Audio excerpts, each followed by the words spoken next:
Ma se parliamo del casello di Alvisopoli, chi mi conosce sa che sono come dire, abituata ad andare subito al sodo. Il casello di Alvisopoli è previsto,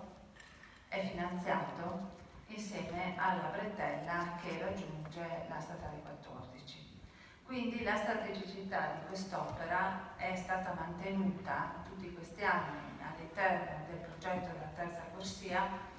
proprio perché è evidente che per quanto riguarda questo territorio si tratta di un'infrastruttura importante. Quindi un tema sul quale si è dibattuto, un tema sul quale si sta lavorando, è vero per quanto riguarda le opportunità che si sta facendo molto, e io ringrazio proprio gli interlocutori amministratori locali, perché dal punto di vista da Pasqualino Codognotto da San Michele, con la nuova conferenza dei sindaci elettorali, e va ricordato un lavoro importante che si è cercato di mettere in piedi da 15 anni, credo, e siamo stati velocissimi, perché in un paio di mesi poi potrà confermarlo Pasqualino. Abbiamo messo in piedi con l'articolo 85 del collegato alla finanziaria una istituzione che è giuridicamente costituita e che a breve avrà la possibilità di produrre la sua efficacia con delle progettazioni e delle programmazioni che potranno anche trovare spunto da queste idee che emergono e sono state sviscerate questa sera. Quello che dobbiamo tenere presente sono gli interessi che dobbiamo in qualche modo seguire e secondare, che sono gli interessi dell'imprenditoria, del territorio e del lavoro, dei posti di lavoro, insomma. E come Comune di Fossalta possiamo dirci soddisfatti anche dai recenti dati della Confartigianato, che danno un più 3,68 al Comune di Fossalta per le attività artigiane, ma non basta, anche se a fronte del dato negativo di altre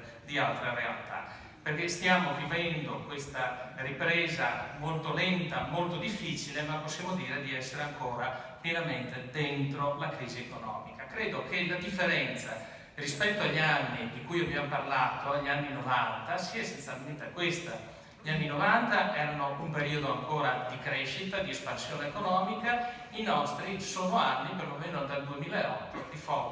di forte crisi economica. Io credo che da 20 anni, forse più, votiamo tutti sempre all'unanimità la volontà di realizzare questa infrastruttura, che per noi non è necessaria, per noi è vitale.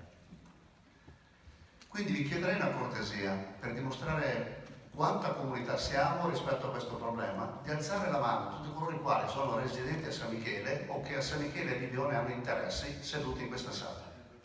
Per cortesia. Ecco, io credo che questa risposta, grazie, credo che questa risposta